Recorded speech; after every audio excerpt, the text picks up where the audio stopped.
न दोषोपत स्वभावः पृच्छामि त्वां धर्मसम्मूढचेतः यच्छ्रेयस्यानिश्चितं ब्रूहितमे शीर्षस्तेऽहं साधिमां त्वां प्रपन्नः।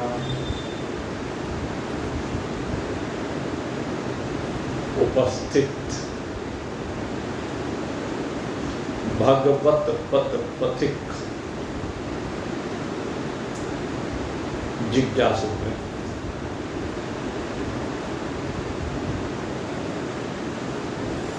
कल आपने श्रवण किया अर्जुन किस प्रकार से अपने 4 पगों को आगे बढ़ाता है।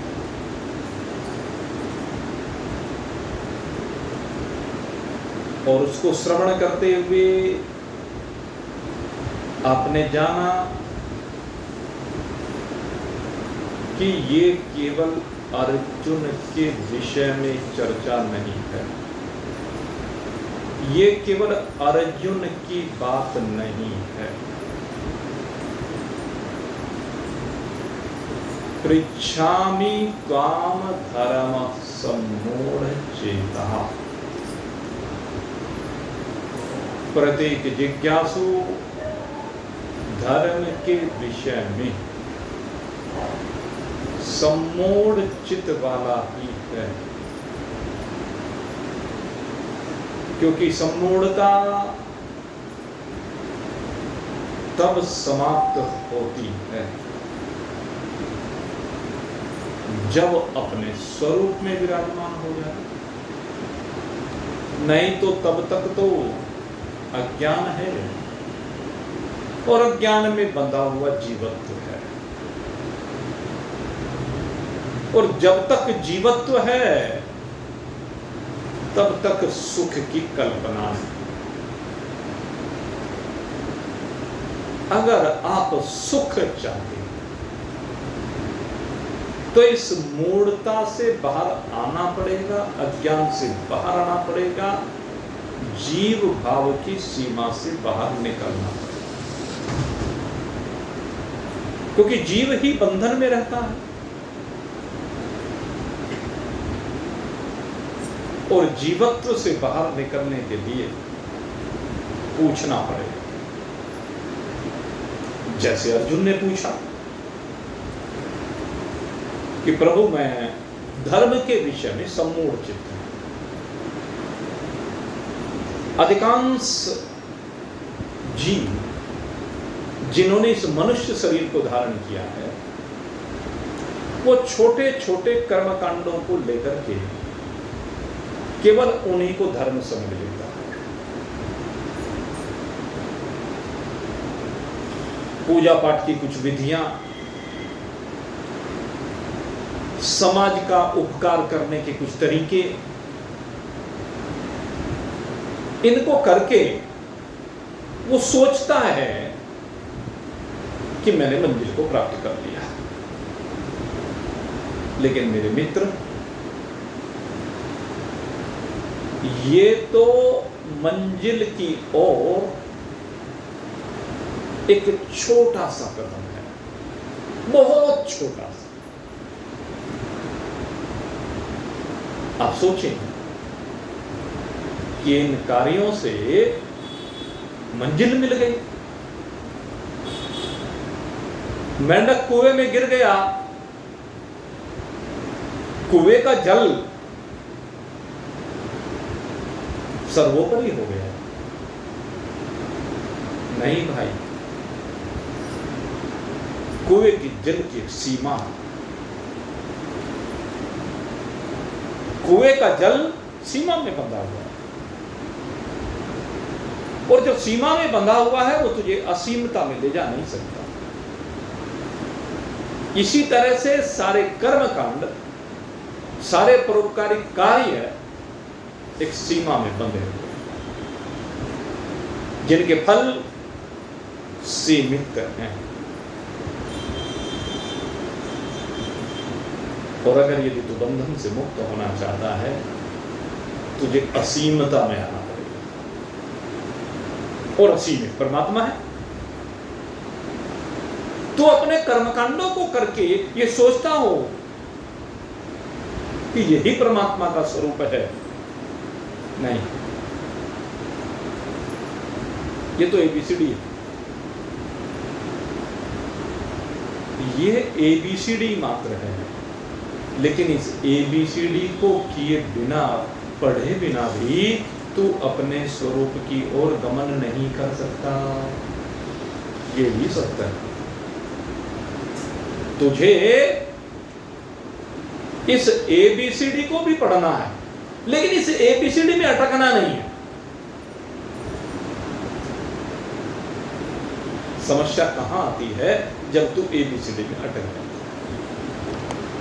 अर्जुन भी एबीसीडी में अटका हुआ है। अर्जुन कोई मूर्ख नहीं है।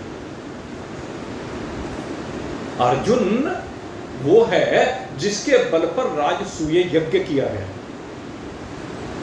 और राजसूय यज्ञ को यूं ही नहीं होता। अर्जुन की पकड़ इस लोक से और स्वर्ग लोक तक की है। कर्मकांड की पकड़ भी इस लोक से स्वर्ग लोक तक की है। परोपकार की पकड़ भी इस लोक से लेकर के स्वर्ग लोक तक की है। तो अर्जुन की वहां तक पकड़ है। अर्जुन भगवान की लीलाओं को भी सुन चुका है, इसलिए भगवान का चयन भी उसने कर लिया है, लेकिन सारथी के रूप में। अर्जुन गलती कहां कर रहा? अर्जुन ने भगवान को सारथी बना दिया, जबकि भगवान को रथी बनाना चाहिए। भगवान रथी हैं, और जिस दिन भगवान रथी बन जाएंगे उसी दिन तेरा जीवत्व समाप्त हो जाएगा। ये लौकिक व्यवहार अलग चीज है, उसमें सारथी भगवान बने हैं वो अलग बात है, वो लीला है। लेकिन आध्यात्मिक भाव ये है कि इस शरीर रूपी रथ का रथी वास्तव में भगवान है। ये बात हमें समझनी है। अर्जुन इस बात को समझता नहीं है, इसलिए उसकी पकड़ कहां तक है? स्वर्ग तक। जितनी भी बातें उसने की है विषाद से संयुक्त होकर, उसमें यही बात कही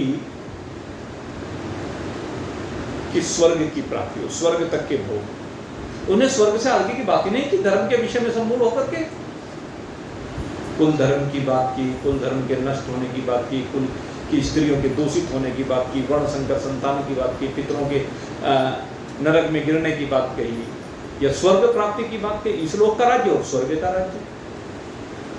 अगर यदि इन सब चीजों को देखें तो ये क्या है? कल आपसे बताया, ये तो भूमि की बात कर रहा है, धन की बात कर रहा है, वैभव की बात कर रहा है,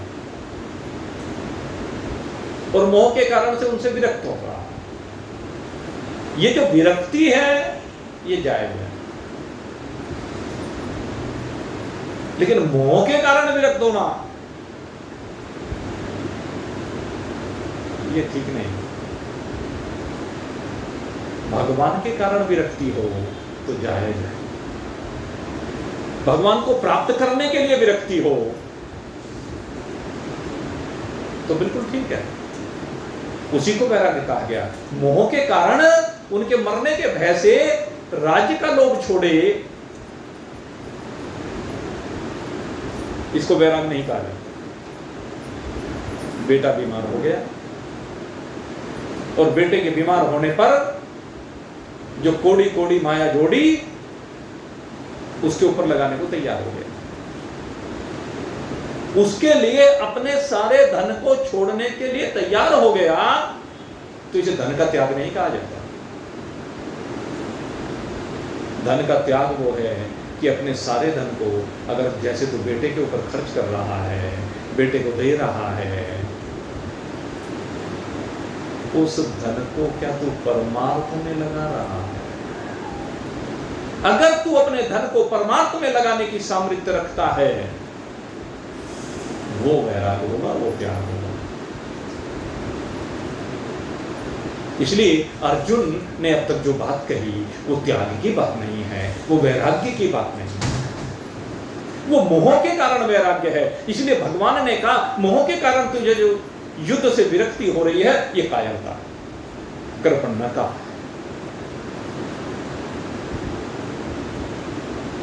मोह के कारण से तो अर्जुन भ्रमित हो गया,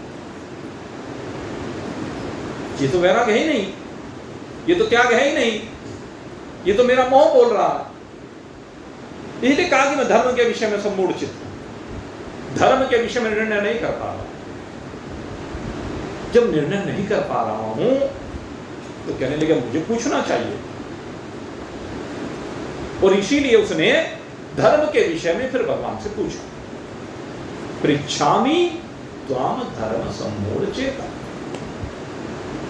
इस स्थिति में जाने के बाद भगवान से पूछा, अब भगवान से पूछ लिया, लेकिन कल भी आपको एक बात बताई कि पूछने के बाद कोई बताए या ना बताए, कब पूछ रहे हैं, कहां पूछ रहे हैं, कैसे पूछ रहे हैं, किस भाव से पूछ रहे हैं। अभी अर्जुन का जो भाव है उसके बारे में स्पष्टता नहीं है, अर्जुन का भाव स्थिर नहीं है, ये अर्जुन भी सोचता है। कहने लगे मैंने धर्म के विषय में, भगवान तो कह तो दिया कि मैं मूढ़ चित्त हूं, इसलिए आप मुझे बताएं, पृच्छामि त्वाम धर्म सम्मूढ़ चेता, मुझे धर्म के बारे में बताएं, मैं धर्म के बारे में पूछना चाहता हूं, मेरा धर्म क्या है।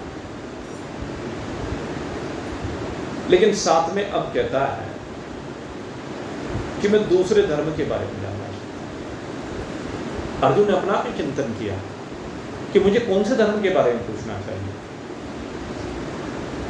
धर्म को 3 प्रकार से हमारे यहां परिभाषित किया है। एक तो शरीर धर्म की बात होती है, तो जब युद्ध की बात चल रही है, मरने मारने की बात चल रही है, तो वहां पर शरीर के रक्षण के बारे में पूछे, ये तो लगता नहीं, शरीर की रक्षा के बारे में नहीं पूछ रहा है। दूसरे लोक धर्म की बात है, लोक धर्म की चर्चा वो कर ही रहा है यहां पर। तो जहां तक मैं समझता हूं कि अर्जुन का प्रश्न रला मिला है, मिला जुला है, वो लोक धर्म के बारे में भी पूछना चाहता है यहां पर, क्योंकि लोकहित है उसके सामने। महाभारत के युद्ध में वह अपना परिवार है, अपने रिश्ते नातेदार हैं, सगे संबंधी, मित्र समुदाय, तो वो सारा लोक यही तो है हमारा। हम जो अपने लोक की बात करते हैं, हमारा लोक कौन सा है, यही तो है हमारा संसार, जो जिसकी हम बात करते हैं, यही तो हमारा संसार है। आप अपने संसार की जब बात करेंगे तो क्या करेंगे, जिस घर में आप रह रहे हैं उसकी बात करेंगे, जो व्यापार आप कर रहे हैं उसकी बात करेंगे, उनमें जितने आपके संबंधी हैं, उनसे जुड़े हुए, लेने वाले देने वाले, उनकी बात करेंगे, यही आपका संसार। इससे बात कौन सा संसार है। तो इस समय उस संसार में वो जा हुआ, तो यहां पर उसका जो प्रश्न है वो इसको लेकर भी है। और दूसरी बात, उसका प्रश्न जो हमारा वास्तविक धर्म है, लोक धर्म और शरीर धर्म, ये वास्तविक धर्म नहीं है। वास्तविक धर्म क्या है, परम धर्म। और परम धर्म एक ही है, हर काल में एक ही है, हर देश में एक ही है, हर परिस्थिति में एक ही है। और वो क्या है कि जब जीवत्व को प्राप्त करके इस शरीर को प्राप्त किया है, तो इस शरीर को प्राप्त करने के बाद केवल और केवल परमात्मा को प्राप्त करना है। संसार की तो जहां तक बात करें, बाल बच्चों को तूने प्राप्त कर लिया, व्यापार को तूने प्राप्त कर लिया, संसार को तो तूने प्राप्त कर लिया, संसार की क्या बात करेगा? कब तक संसार नहीं उलझा रहेगा? कब तक संसार को पकड़ा बैठे रहेगा?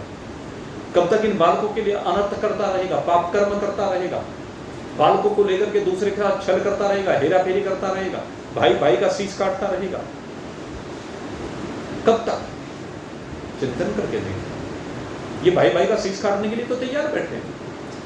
काहे के लिए? धन के लिए, राज्य के लिए।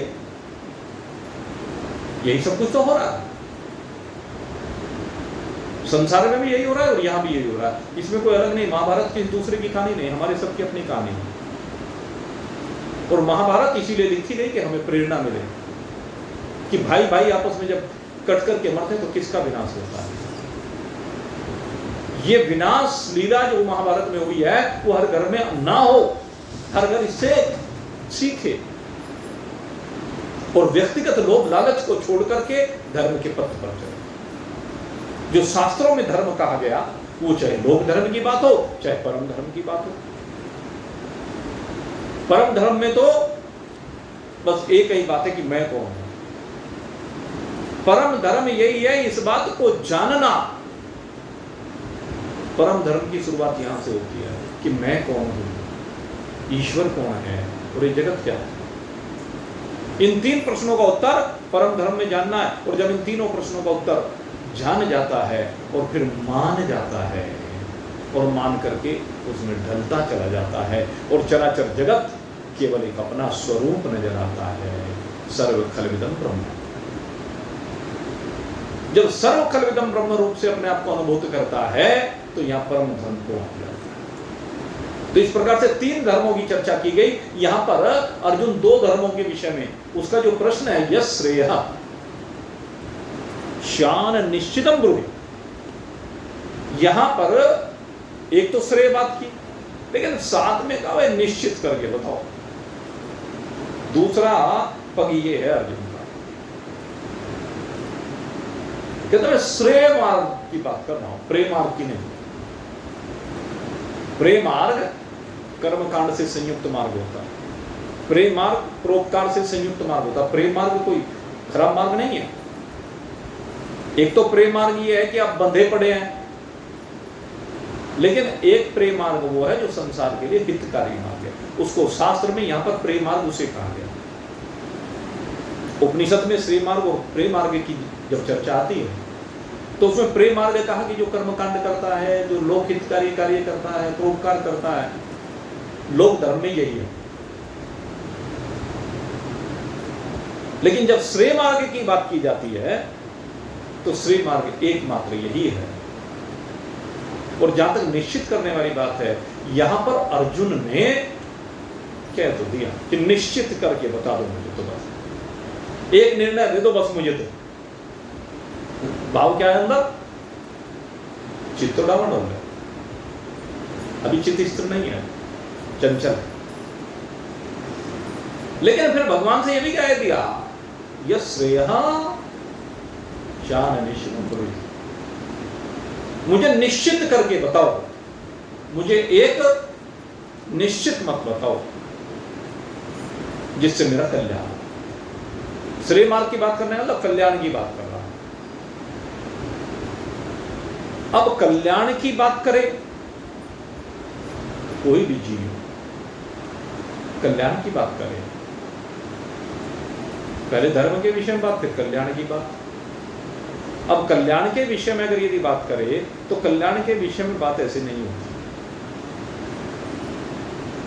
कल्याण की बात अगर किसी को पूछनी है तो अर्जुन के मन में भाव आ गया कि कल्याण की बात ऐसे नहीं पूछी जाती।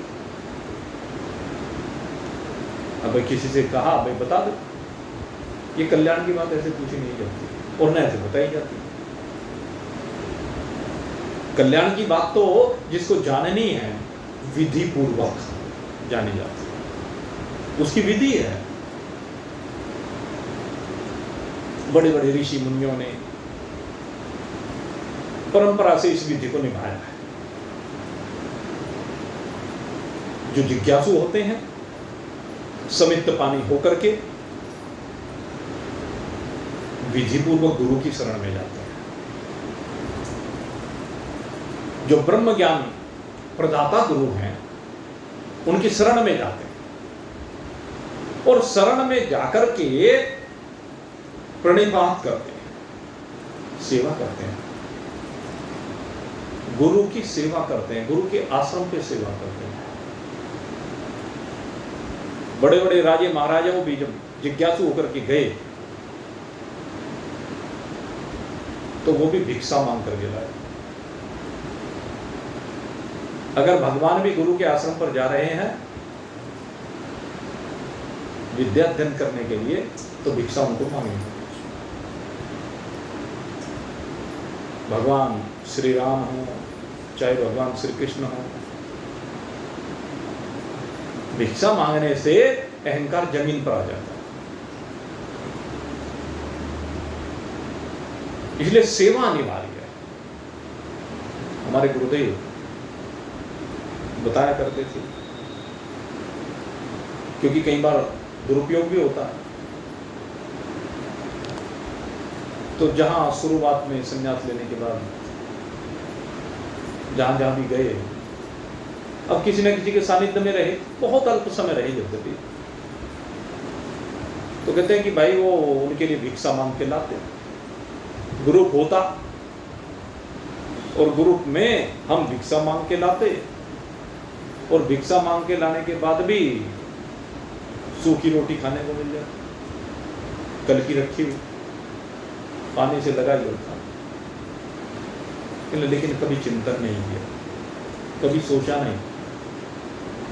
अपने आप तो अभी हम ताजी रोटियां मांग करके लाए और वो खा रहे हैं और हमें सूखी रोटियां खिला रहे हैं और वो भी पानी में भिगो करके बिना सब्जी के। कभी चिंता नहीं, क्योंकि यही परीक्षाएं होती हैं। इनको परीक्षा कहते हैं और जिन परीक्षाओं में सफल हो जाता है वही गुरु की कृपा का पात्र बनता है, उसी को यह आत्मज्ञान मिलता है। जब उसका अहंकार शून्य हो जाए, जब उसके अंदर का उद्वेग शांत हो जाए, जब उसके अंदर सांसारिक भोगों की कोई चाहत ना रह जाए। अब यहां तो युद्ध भूमि है, महाभारत का युद्ध, दोनों तरफ सेनाएं खड़ी हुई हैं, शंख ध्वनि हो रही है, अस्त्र शस्त्र लेकर के तैयार खड़े हैं, व्यूह दोनों सेनाओं के रच दिए गए हैं। यहां तो परिस्थिति भिन्न है। अब यहां कैसे विधि पूर्वक शरण जाए? तो यह मानसिक रूप से अर्जुन विधि पूर्वक भगवान की शरण को प्राप्त होता है। कहते कल्याण की चाहना करने वाले को गुरु के पास जाना चाहिए और तुरंत अर्जुन भगवान के चरणों में लेट जाता है और कहता है शीशस्ते, हे प्रभु मैं आपका शिष्य हूं, हे गुरुदेव मैं आपका शिष्य हूं। शिष्य भी हो गया, तीन बातें हो गई। पहले विषादग्रस्त मन, धर्म के विषय में विषाद के कारण से मन में भाव हुआ कि कल्याण के मार्ग पर चलूं, गुरु के चरणों में अपने आप को समर्पित भी कर दिया। लेकिन कहा कि यह समर्पण पूर्ण नहीं है। अर्जुन ने खुद भी समझा और खुद ही समझ करके, भगवान ने नहीं कहा, यह विधि भगवान ने नहीं कही उसको। अरे भाई शास्त्र तो उसने पढ़ रखे थे, कल्याण मार्गी को क्या करना चाहिए, क्या उसे पता नहीं? भगवान वेद व्यास जिस कुल के ऊपर उनकी कृपा हो और भगवान वेद व्यास के आश्रमों पर जो जाते रहे हों, भगवान वेद व्यास की कृपा से जो पढ़ करके बड़े हुए हों, क्या उन्हें पता नहीं कि भगवान वेद व्यास के पास आने वाले शिष्य क्या करते हैं? वो सब जानते हैं। इसलिए वही मन ही मन अपने आप को समर्पित किया कि आप मेरे गुरु हैं, मैं आपका शिष्य हूं। ये भावना जरा सी भी नहीं है कि उस शिष्य के रूप में गुरुजी मुझे स्वीकार करेंगे कि नहीं करेंगे। अर्जुन के मन में कहीं ये भाव नहीं आया। मैंने कह दिया भाई मैं आपका शिष्य हूं, मान न मान मैं तेरा रहमा।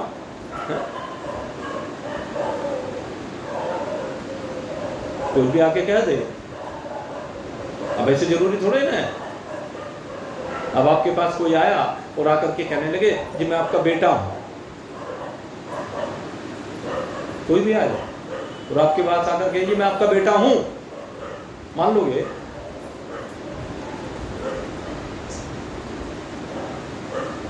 चलो एक बार को भाव में आकर के आप कह दें, कोई आगे कहे मैं आपका दामाद हूं, मैं आपका बाप हूं, कुछ भी मानोगे क्या? लेकिन नहीं, अर्जुन कहता है मैं आपका शिष्य हूं,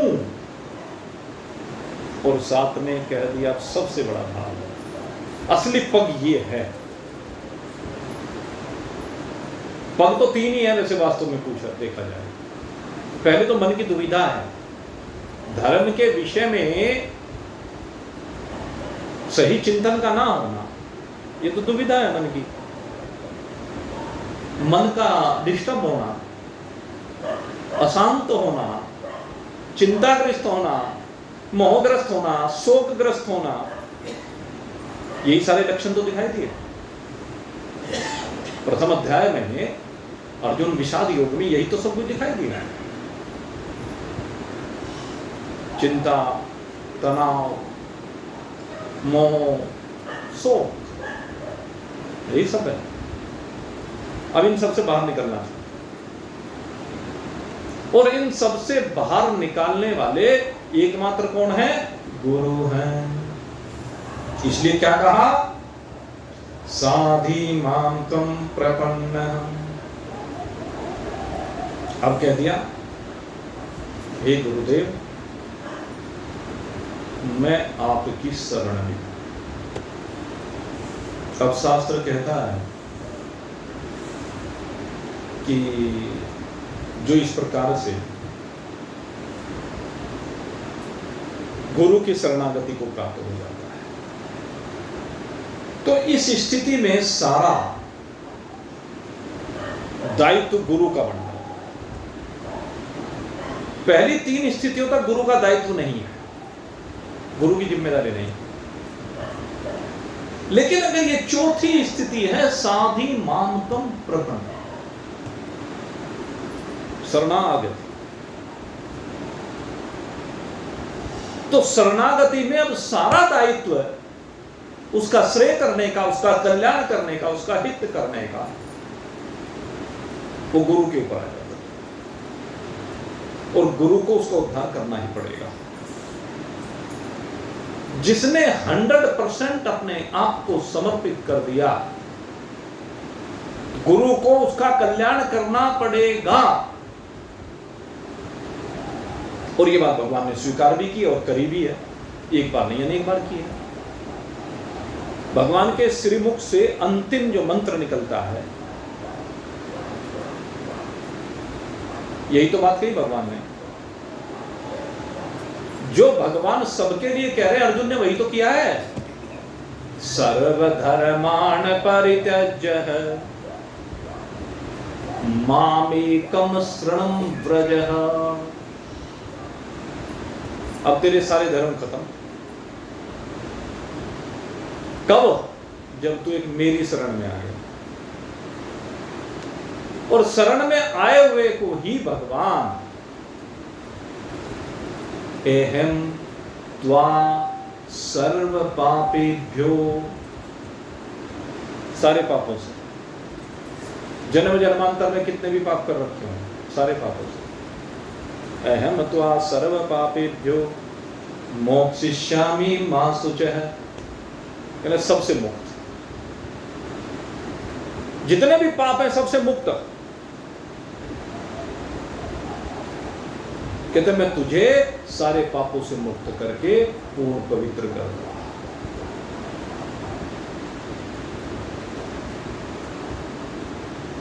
लेकिन जो शरणागति को प्राप्त हो गया, रामचरितमानस में 4 घाट बताए गए। सरोवर कहा गया इसको, कहते इस सरोवर के प्रथम घाट पर कर्मकांडी लोग आते हैं और अपने लिए जो उनको लोक की सामग्री चाहिए वो लेकर के चले जाते हैं। शास्त्र से जो उन्हें लोक में चाहिए, सुख संपदा संतान इत्यादि, वो लेकर के मांग करके चले जाते हैं। दूसरे घाट पर आते हैं तो भगवान का अर्चन वंदन कीर्तन इत्यादि किस प्रकार से करना चाहिए, भगवान में चित्त को कैसे लगाना चाहिए, सगुण साकार कहते वो लेके चले जाते हैं। उसके तरीके, उसकी विधियां, भक्तों का प्रेम, उससे संयुक्त होकर के चले जाते हैं। और तीसरा जो घाट है वो ज्ञान का घाट है, जहां पर जिज्ञासु लोग आते हैं और वे जिज्ञासु गुरु की शरण होकर के अपने स्वरूप में विराजमान हो जाते हैं। क्या तीनों जो घाट हैं, उन तीनों घाटों पर कुछ न कुछ चाहिए पात्रता के रूप में। कर्मकांड के घाट पर भी पात्रता चाहिए। कर्मकांड करने के लिए आपके अंदर भाव भी होना चाहिए और सामर्थ्य भी होनी चाहिए। आप भंडारा करना चाहते हैं तो कब कर पाओगे भंडारा? पहले तो आपका भाव हो और दूसरे आपकी सामर्थ्य, तभी तो कर पाओगे ना। तो कर्मकांड जितने भी होते हैं उनमें भाव भी चाहिए और सामर्थ्य भी चाहिए। दूसरे नंबर पर उपासना का घाट है। उपासना के घाट में आपको भगवान के प्रति प्रेम से संयुक्त होना पड़ेगा। आपके मन में श्रद्धा होनी चाहिए, आपको भगवान पर विश्वास होना चाहिए। और फिर जितनी विधियां कही गई हैं अपने चित्त को एकाग्र करने के लिए, उनमें से किसी न किसी को आपको जीवन में उतारना पड़ेगा, तब जाकर के उस उपासना का फल ले पाएंगे। तीसरे कहे कि ज्ञान का जो घाट है भाई, वहां तो बहुत मेहनत करनी पड़ती है। ज्ञान के घाट जितनी मेहनत कहीं नहीं है। इसलिए गोस्वामी जी महाराज ने तो इसको नंगे पैर नंगी तलवार पर चलना कह दिया। ज्ञान पंथ कृपा नहीं था। कहने भाई ये ज्ञान का जो पंथ है ये बड़ा कठिन पथ है। इसमें संपूर्ण विषयों का त्याग है। कहीं जरा सी भी इतनी रत्ती मात्र भी कमी रह गई ना तो फिर जन्म। इसलिए घाट पर बड़ा संभल कर चलना पड़ता है। एक खगेश इस पर से नीचे गिरने में देर नहीं लगती। काकभूषण जी कहते हैं कि भाई देर नहीं लगेगी, गिरते जरा सी देर में गिर जाता। सीधे पहाड़ पर चढ़ रहे हो, ये तो सीधे पहाड़ की चढ़ाई है, उस पर चढ़ रहे हो। अगर ध्यान सीधा ऊपर है तो पहुंच जाओगे। लेकिन एक बार भी अगर पीछे मुड़ करके देख लिया ना कितना आ गया, धड़ाम से नीचे ही गिरेगा। पहाड़ की चढ़ाई में ये सबसे बड़ी गड़बड़ होती है। इसलिए गोस्वामी जी महाराज ने कहा, कहने लगे भाई मेरे मानस सरोवर के 4 घाट हैं, चौथा घाट बना। कहने चौथा घाट के लिए सबसे आसान घाट है। कहने इसमें अपने आप को पूरी तरह से गुरु जी को सौंप दो। अब सौंप दिया इस जीवन का सब भार तुम्हारे हाथों में है, जीत तुम्हारे हाथों में और हार तुम्हारे हाथों में। अब सौंप दिया इस जीवन का सब भार तुम्हारे हाथों। इसमें यह है भाई, केवल एक काम करना है, अपने आप को पूरी तरह से सौंप दो। जैसे अबोध बालक होता है, स्वामी राम सुखदास जी कहते हैं कि भाई अबोध बालक जैसे केवल अपनी मां के आश्रित होता है, उसे मां से अलग कुछ नहीं चाहिए। अबोध बालक को उसे भूख लगती है तो उसकी मां पहले जान जाती है। ये एक मां, एकमात्र ऐसी प्राणी है जिसे अपने बच्चे के पेट का पता होता है। चाहे बच्चा कितना ही बड़ा हो जाए, लेकिन मां को उसके पेट का पता रहता है कि मेरा बच्चा भूखा है। इसलिए उसे भूख लगने से पहले उसके लिए इंतजाम करके रखती है, चाहे कैसे भी मरे खपे कुछ ही करे, तो मां का दिल होता है। क्योंकि प्रत्येक बालक मां के शरीर का एक भाग होता है। मां उसे अपने आप गढ़ती बनाती है। इसलिए जब बालक छोटा है तो मां के ऊपर पूरी तरह से आश्रित होगा। उसने अपनी नई मां के हवाले कर रखी है। मां उसके बारे में सब कुछ जानती है, उसकी सारी व्यवस्था करती है। बीमार हो जाए तो मां दौड़ी दौड़ी जाती है, दिखाती है। जिस प्रकार से एक अबोध बालक के लिए मां सब कुछ है, ऐसे भक्त के लिए भगवान ही सब कुछ है। एक शिष्य के लिए गुरु ही सब कुछ है।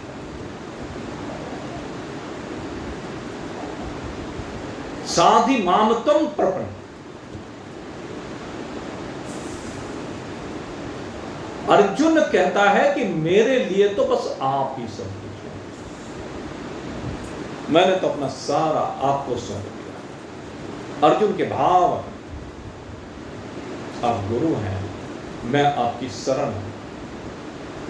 गुरुदेव दया कर दो मुझ पर, मुझे अपने शरण में रहने दो। गुरुदेव दया कर दो मुझ पर, मुझे अपनी शरण में रहने दो। मुझे ज्ञान के सागर से स्वामी, मुझे ज्ञान के सागर से स्वामी, अब निर्मल गागर भरने दो।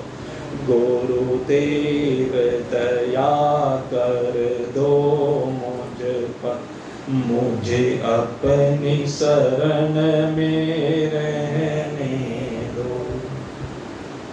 गुरुदेव आपकी शरण में आ गया हूं, आप मुझे अपनी शरण प्रदान कर दीजिए, क्योंकि मैं जानता हूं हे प्रभु, हे गोविंद,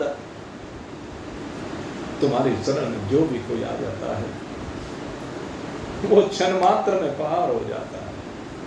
इसलिए मैं नहीं देख रहा हूं कि युद्ध भूमि है, आमने सामने सेनाएं खड़ी हुई हैं, युद्ध करने का अवसर है। मुझे आपकी शक्ति सामर्थ्य के बारे में ज्ञान है, मैं सब जानता हूं। तुम्हारी शरण में जो कोई आया वो पार हुआ बस एक ही पल में। तुम्हारी शरण में जो कोई आया वो पार हुआ बस एक ही पल में। क्यों कहती ये बात? ये बात क्यों कही?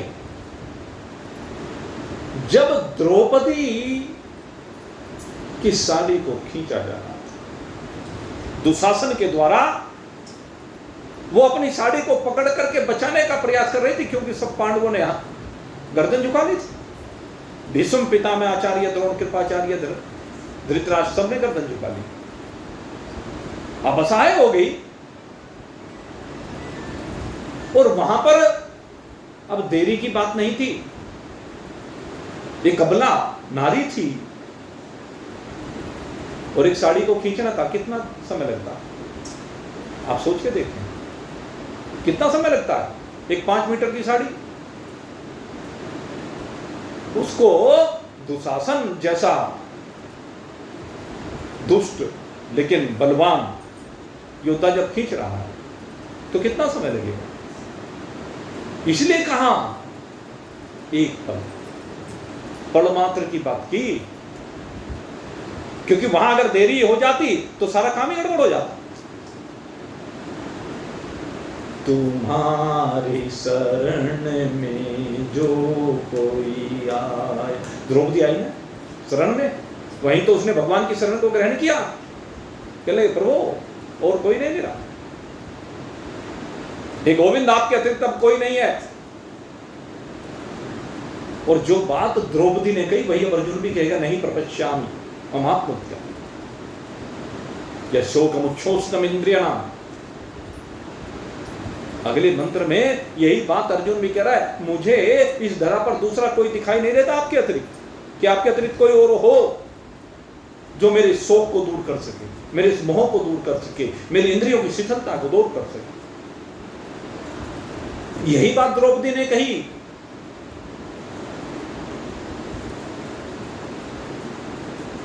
हाथ जोड़ करके आवाज लगाई और आवाज लगाते ही भगवान क्षण मात्र में वहीं प्रकट हो गए, साड़ी का अवतार ले लिया। ऐसी दिव्य साड़ी बनकर के आए भगवान। दुशासन थक गया, हार गया, तो वो याद आ रही है अर्जुन को, तुम्हारी शरण में जो कोई आया पार हुआ बस एक ही पल में, इस दर पे हम भी आए हैं, इस दर पे हम भी आए हैं, इस दर पे गुजारा करने दो, गुरुदेव दया कर दो मुझे पर, मुझे अपनी शरण में रहने दो, गुरुदेव दया कर दो मुझे पर, मुझे अपनी शरण में रहने दो। अर्जुन कहता है मैं आपकी शरण में आ गया, मुझे अपनी शरण में ले लीजिए, मैं तो आ गया, कोई दूसरा नहीं इस जगत में जो मेरी इन शिथिल इंद्रियों में शक्ति का संचार कर सके, मेरे शोक को मोह को दूर कर। मेरे आगे जो अंधकार ही अंधकार छाया हुआ, मुझे कहीं सूर्य निकले होने पर भी सूर्य का प्रकाश दिखाई नहीं दे रहा है, मुझे नहीं दिखाई दे रही प्रकाश की कोई किरण। सर पे छाया घोर अंधेरा, दिखत नाही राह कोई, सर पर छाया घोर अंधेरा, सूझत नाही राह कोई, ये नैन मेरे और ज्योत तेरी। मुझे सूर्य की ज्योति की आवश्यकता, मेरे नैनों की ज्योति तो तुम हो प्रभु, हे गोविंद मेरे नैनों की ज्योति आप हो।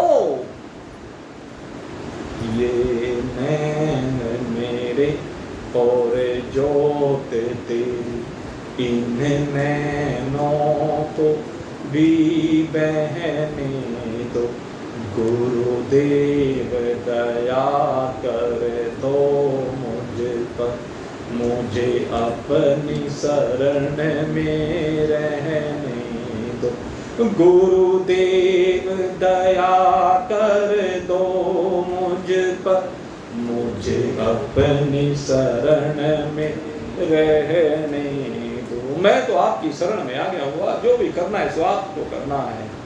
चाहे डूबो तो चाहे तैरा दो, चाहे डूबो तो चाहे तैरा दो, मर भी गए तो देंगे दुआएं, मर भी गए तो देंगे दुआएं। ये नाव मेरी ओ हाथ तेरे, ये नाव मेरी और हाथ तेरे, मुझे भव सागर से तरने दो, गुरुदेव दया कर दो मुझे पर, मुझे अपनी शरण में रहने दो, गुरुदेव दया कर दो मुझे पर, मुझे अपनी शरण में रहने दो। ये है अंतिम शिष्य का प्रयास कहिए या समर्पण कहिए। ये सारी बातें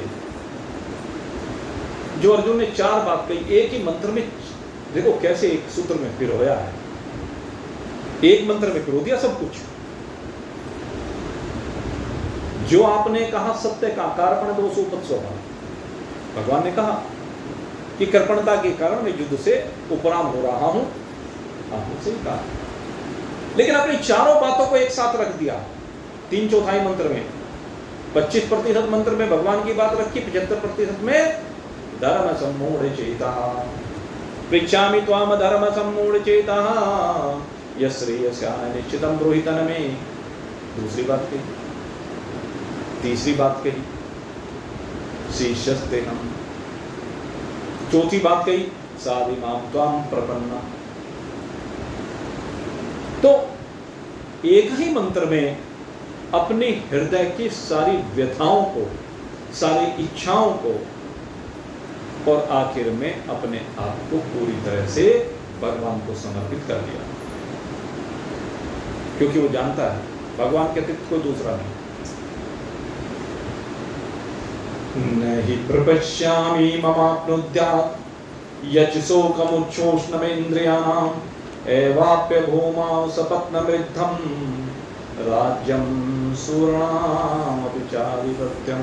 प्रभु साथ एक बात और क्या देखिए, यद्यपि संपूर्ण समर्पण करने के बाद कुछ कहने के लिए बाकी नहीं रहता, लेकिन फिर भी क्योंकि वो है ना चंचल चित्त, डामाडोल चित्त,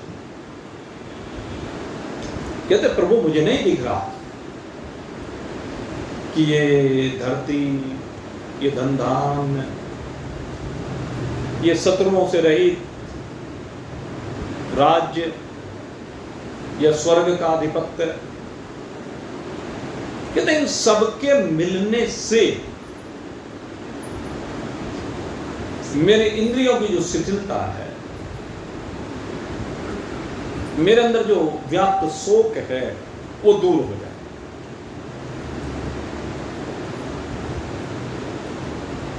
तो इसलिए आप इसके बारे में मत कहना, भाव यही तो है भाई, इससे तो होगा नहीं दूर, इसलिए आप इसके बारे में मत कहना मुझे नहीं चाहता धन धान्य स्वर्ग, बल्कि क्या यश्रेय निश्चितम,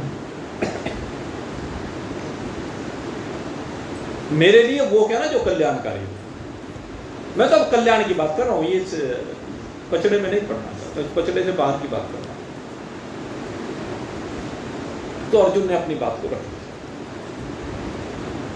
अब संजय अपने भाव रखता है 2 मंत्रों में, एक में अर्जुन के भाव को रखता है, एक में भगवान श्री कृष्ण के भाव को रखता है।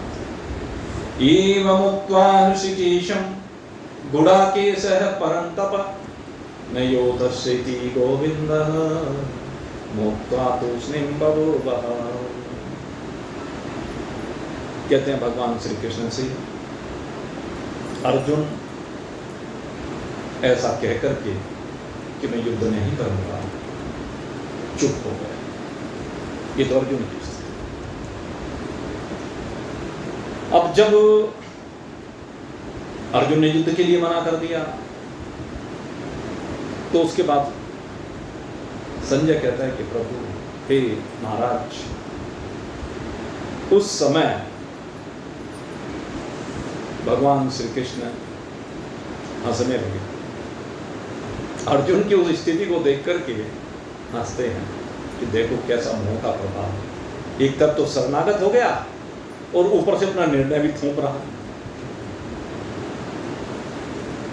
यह श्रेय शान निश्चितम ब्रूहितम में, मुझे क्या कह रहा है कि निश्चित करके अपना मत बता दो, निश्चित करके मेरे लिए जो आप कहोगे उसको मैं करूंगा। और दूसरी तरफ अपनी बात में करेगा मैं युद्ध नहीं करूंगा। क्यों भाई? जब तूने संपूर्ण समर्पण कर दिया, अब क्या करना है क्या नहीं करना है तो गुरुजी देखेंगे, भगवान देखेंगे। तो कौन होता है बीच में टांग अड़ाने वाला? ये है गड़बड़, और यही सबकी गड़बड़ है। इतना ज्ञान प्राप्त करने के बाद भी जो नैया पार नहीं हो रही, उसमें ये है कारण सबसे बड़ा। हम अपने दिमाग से ही फिर भी चलना चाहते हैं, गुरु की बात को नहीं मानना चाहते। जो चार बातें यहां पर कही, अगर चारों बातों को हम मान लें फिर कुछ कहने की बात ही नहीं। ऊपर से तो कह देंगे हाँ गुरु जी बस हमने तो आपको अपने ऊपर छोड़ रखा, आपके ऊपर छोड़ रखा है, पर मेरा मत ये है, मुझे वो ऐसा हो रहा है, वो कर दिया मैंने, वो कर दिया, वो कर दिया। क्यों कर दिया भाई? यही गड़बड़ है। इसलिए शरणागति नहीं है, संपूर्ण समर्पण नहीं है।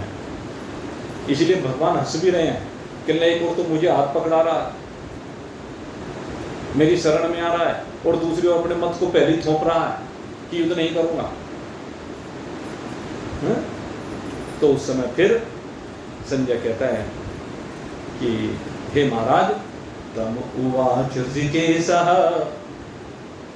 प्रसन्नीव भारतः सैन्योरुभ्योर्मध्ये विषिदन्तमिदं वचः। क्या दोनों सेनाओं के मध्य में उस दिव्य रथ पर विराजमान भगवान श्री कृष्ण हंसते हुए उस विषाद से संयुक्त, उस शोक से संयुक्त अर्जुन को ये वचन कहते हैं। कौन से वचन भगवान कह रहे हैं? वो वचन सही पूछो तो एक मंत्र। अब जो भगवान सबसे पहला मंत्र, ये एक अकेला ऐसा मंत्र है, अगर केवल इस मंत्र को अपने जीवन में उतार लो, केवल इस मंत्र को समझ लो, कुछ न पढ़ने की जरूरत है न करने की। अकेला एक मंत्र जो अर्जुन के शोक को दूर कर दे, शोक के समस्त कारणों को दूर कर दे। यह है भगवान की बात। लेकिन इसको गहराई से समझने की आवश्यकता है, और इस गहराई में हम कल से प्रवेश करेंगे, क्योंकि कल से भगवान श्री कृष्ण का गीता जी का वो दिव्य अमृत प्रवाहित हो। यहां तक गीता जी की भूमिका थी, क्योंकि पहले भूमि तो तैयार करनी होती है ना। मान लीजिए आपको अब नेपाल कथा में जाना है, जो लोग नेपाल कथा में जा रहे हैं तो भूमि तैयार की ना पहले। उन्होंने पहले मन बनाया, अपनी जेब टटोली, भाव को देखा, फिर टिकट बुक कराया, रजिस्ट्रेशन कराया। ये सारी भूमि तो तैयार हो रही है। अपनी भूमि को तैयार किया है, और अब तैयारी क्या चल रही है भाई? वहां क्या क्या सामान चाहेगा, वहां पर क्या क्या आवश्यकता पड़ेगी, किस किस तरह से इतने दिन के लिए वहां पर। तो अभी से मन के भाव बनने शुरू हो गए। और 21 नवंबर तक जब तक कथा प्रारंभ नहीं होती तब तक भूमि तैयार होती, और उस भूमि को तैयार करके 21 नवंबर से आप फिर कथा में बैठेंगे, 7 दिन तक कथा का श्रवण करेंगे। और वहां जाकर भी कुछ महानुभाव ऐसे हैं, इतनी भूमि तैयार करेंगे, इतना चिंतन करेंगे, और फिर भी ऐसे उलझेंगे वहां जाकर भी कि सही समय पर कथा में नहीं बैठेंगे। और कुछ तो महानुभाव ऐसे ऐसे जाते हैं, उन्हें तो घूमने से मतलब है, कथा से मतलब नहीं। भाई घूमने से कल्याण नहीं होगा, कल्याण कथा से होगा, इस बात को समझना। कई महानुभाव ऐसे मिले, बराबर में रह रहे, बराबर में गंगा बह रही है, ज्ञान की गंगा बह रही है, और आके कथा को छू के भी नहीं, तो उनका कल्याण कैसे हो जाएगा? वे कथा में जाते क्यों हैं? ऐसे व्यक्ति को भूमि तैयार करने की आवश्यकता है। भाई कथा में जो साथ जा रहा है वो घूमने के लिए नहीं जा रहा है, घूमना फिरना तो एक मन बहलाव के लिए एडिशनल है। अब चलो भाई जिस समय है भगवान के मंदिर में दर्शन करके आए, कथा से अलग जो समय है उसमें दर्शन करके आए,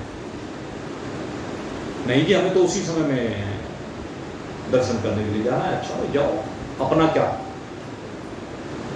क्या जा रहा है तुम, अच्छी बात है। अरे हमें तो फलानी चीज, वो पर्वत है वहां पर, उस पर चढ़ के देखे हो भाई, कौन मना करता? दिशा ही तो बदलनी है, कथा के समय में जाएं या कथा के बाद जाएं, ये आपको सोचना। तो भूमि जो तैयार की गई है, उस भूमि पर अब फसल कब मिलेगी? जब उसकी अच्छी प्रकार से पहले वो क्या कहते हैं, नुलाई होगी, बीजारोपण होगा, खाद पानी दिया जाएगा, तभी तो फसल ले पाएगी। और ये काम किए नहीं तो कैसे? ऊसर भूमि में तो फसल होने वाली नहीं है। तो उर्वरा भूमि चाहिए, वो आपको तैयार करनी पड़ेगी। अर्जुन ने तो तैयार कर दी, भले ही सत्संग की तो हो, और एक ही मंत्र में भगवान कल्याण कर रहे, ये ऐसा मंत्र है। और ये मंत्र हम सबके लिए सोच लेना, बहुत दिव्य मंत्र है। कल इसके ऊपर हम लोग चिंतन करेंगे और शोक से सदा सदा के लिए बाहर निकलने का प्रयास करेंगे। भगवान श्री कृष्ण का वचनामृत कल ही आपके सम्मुख रखा जाएगा। आज तो हम यहीं पर विश्राम दे रहे हैं, क्योंकि समय हो गया है। बोलिए सच्चिदानंद भगवान की